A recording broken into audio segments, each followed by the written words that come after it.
We have had to listen to Donald Trump and various other Republican idiots for the last 4+ years tell us that elections in this country are not secure. They're easily hackable. Oh my God, we've got to do something to protect our elections because anyone, any country could come in and absolutely change the results, delete votes, do whatever they want. So you would assume, right, that when Donald Trump gets in office, he's been there for a month now, that, hey, okay, maybe the one good thing the guy could do is maybe strengthen election security, right?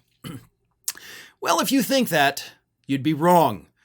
Because instead of actually strengthening election security here in the United States, Donald Trump has instead made multiple decisions that have effectively rendered our elections hackable to pretty much anyone on the planet that has, that kind of intent. It all started, of course, several weeks ago at the beginning of the administration when Donald Trump decided to get rid of the FBI's cybersecurity group that oversees foreign meddling in U.S. elections. Now, I think we all know why Donald Trump would not want the FBI to be looking at other countries who could be meddling in our elections. I mean, think back to 2016, the Mueller investigation. Yeah, so makes sense why Trump would want to do that, but from an actual election security standpoint, that's a very stupid thing. So he actually disbanded the two groups that do that. Those are the first things he did. And of course, back then, when it happened, a month ago, I talked about it at the time. But last week, he went a step further. And they have now fired 4% of the workers at the nation's cyber defense agency within the FBI that literally oversees election security, right? Like not the foreign interference part, just the security of the machines, the security of the paper ballots, all of that. Fired them. And more firings are, of course, on the horizon. The 4% were just the probationary people. Like we just fired the new people. Now we're going to come through, they say, and fire even more people, which of course leaves our elections less secure.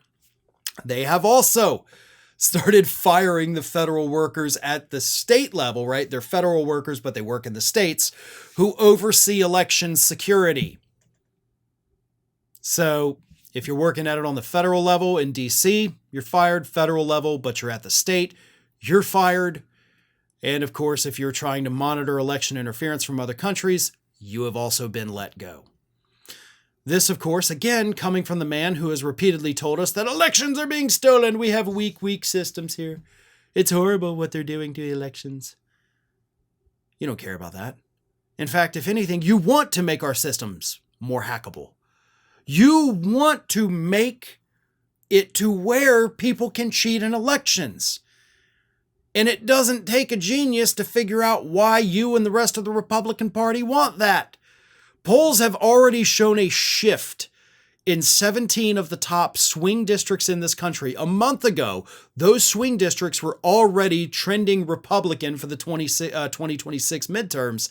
Now, just a month later, they're all trending Democrat. That is a remarkable shift, especially considering the Democrats really haven't done that much to convince voters that we're fighting back against Trump.